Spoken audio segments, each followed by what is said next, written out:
In these old Schuetzen rifles, there's about half of these here, or maybe even a little more than half, that are custom-built Schuetzen rifles or custom modified, and then the other half are factory Schuetzen rifles, such as this is a factory Rigby, and this is a factory Union Hill, but this is a Union Hill that was modified with a palm rest and a larger butt plate, and the top is a factory, what they called a 3F fine gallery. So those didn't go on a stand or anything, they went on your... They went on your palm. Is that the deal? Yeah, you basically shot these off of your arm, so the hook butt plate hooked onto your arm, and the palm rest set in your hand.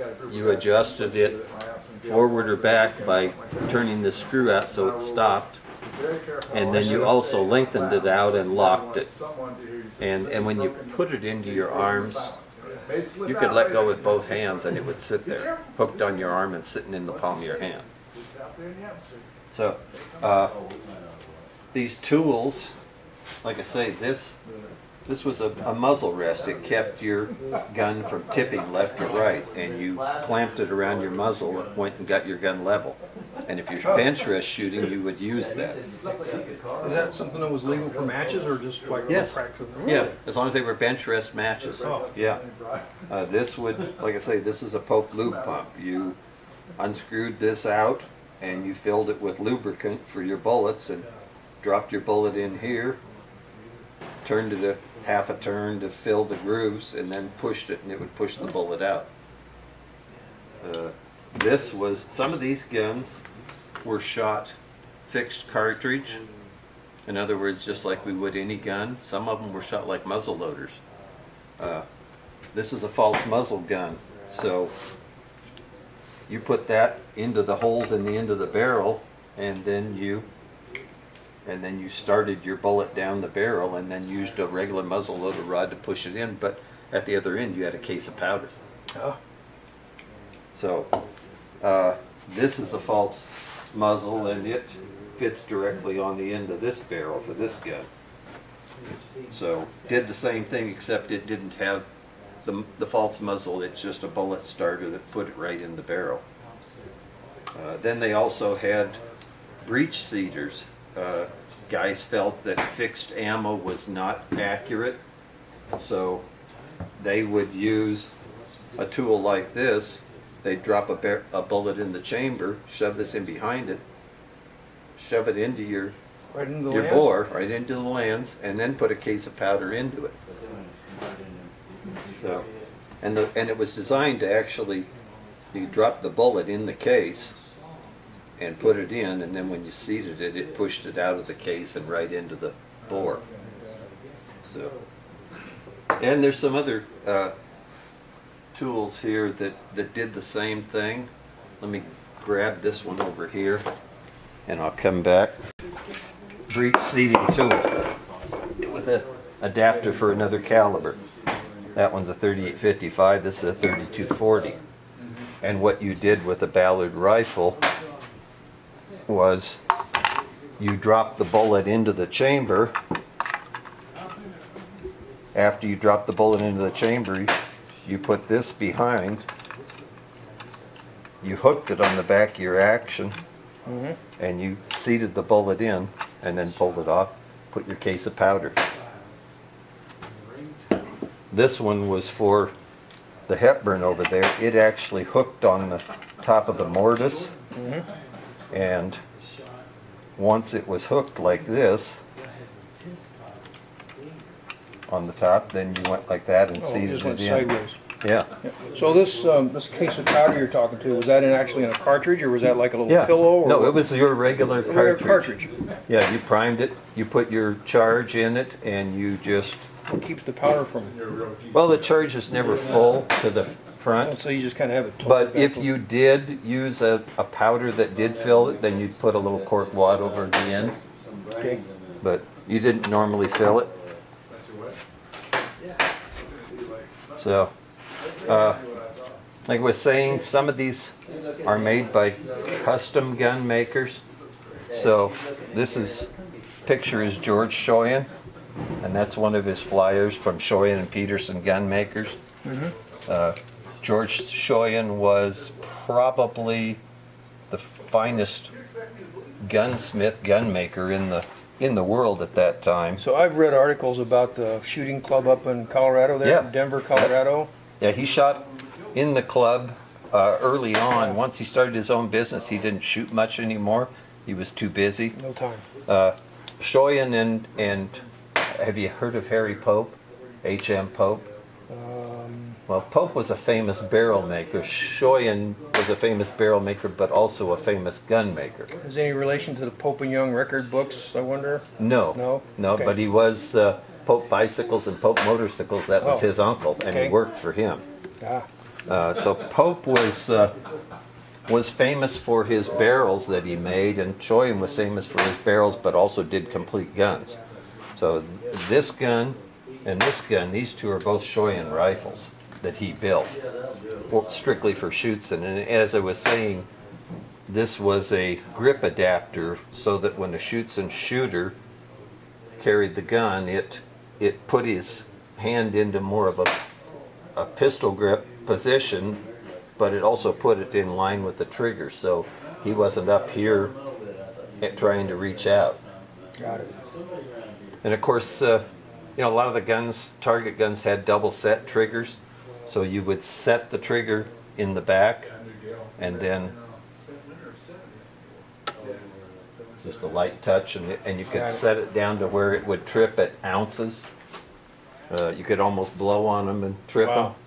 them. But some people like this. Some people like single triggers, and so that was an option: single or double triggers. So for most of this engraving, was that factory, or did they Yes. have those done afterwards? That Lot of is factory? factory, as is this one here.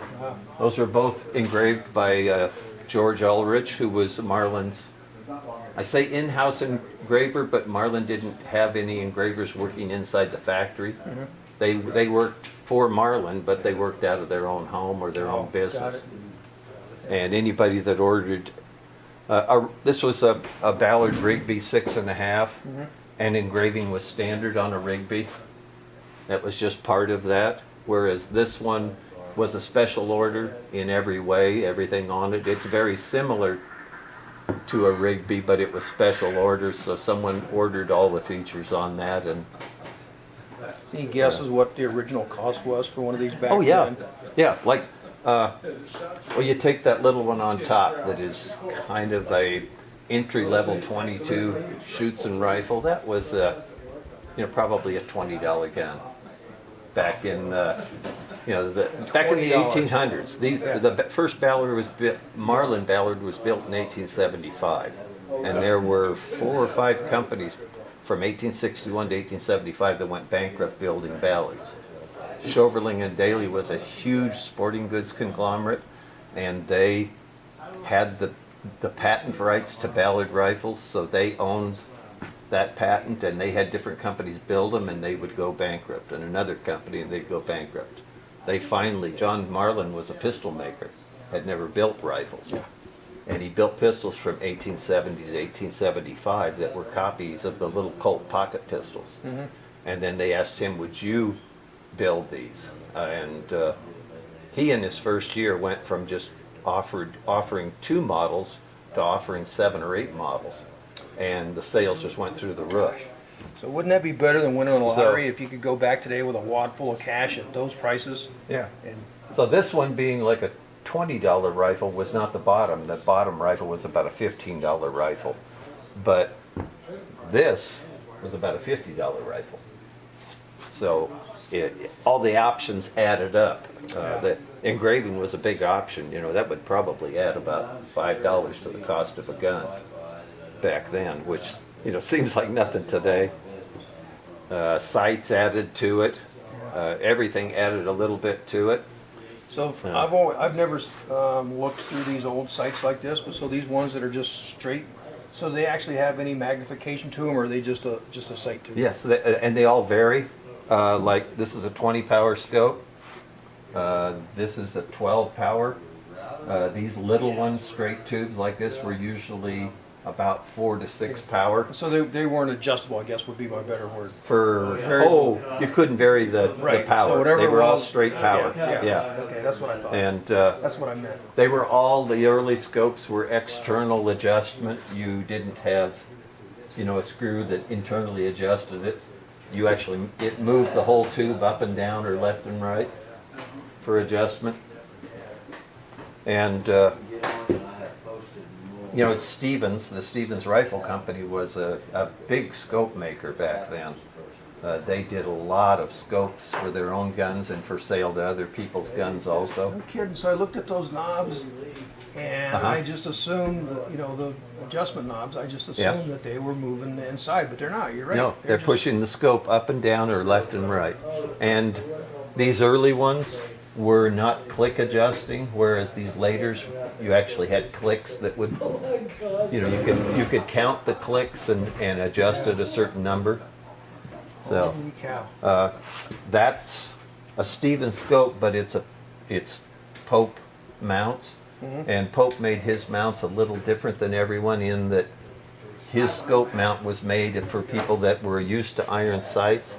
So his adjustment for windage was left-hand thread, so that if you turned it, it turned the same direction as an iron sight adjustment would do. And that way people that were used to iron sights like this, if they clicked their windage counterclockwise and it moved a certain way, then you did the scope and it moved the same way.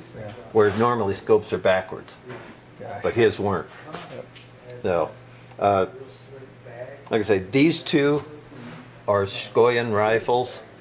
This is a factory Ballard Rigby. This is a factory Ballard Union Hill number 9, which was single trigger. This was a Union Hill number 8, which was double set triggers. This was a number 3, as they called it, the fine gallery. They made a straight grip version with a regular crescent butt that was the regular gallery. This was originally a Ballard number 6, but it was reworked by Zettler Brothers in New York City into a 22 short Schuetzen rifle. Originally, those were in big, like 40 and 44 caliber. This was done by Schuetzen's partner. This was A.W. Peterson Ballard, and this started life as a number 6 forged frame receiver that was converted to 22. And then the Pope lever added and the Pope palm rest. And, this is actually a modern gun. This was the Cody Rifle, Ballard Rifle Company in Cody, Wyoming. They built copies of the Marlin Ballards up until 2008 when they sold the company and it closed. So it's a copy of a Schuetzen, but it's a 22 rimfire, built in about 2002 or 4, somewhere in there, I think. And like I say, this is a factory Marlin rifle. This is a very unusual one up here because it started life, or we shouldn't say it started life, it was based on the cheapest model that Marlin built, which was the little number 2 Hunter. And the number 2 Hunter was a plain gun with no special features. It had a crescent butt, straight grip, plain case hardened frame, full octagon barrel. This was all, someone ordered a number 2 with the plain number 2 Hunter, but then they said we wanted it nickel, we wanted it pistol grip, we wanted it cheek piece, we want a rosewood stocks, we want the Swiss butt, we want the half octagon barrel, and we want all the checkering. So all they did was keep the cast receiver and the caliber of 32, and everything else was special ordered on. Wow. So they took a $15 gun and turned it into a $45 gun.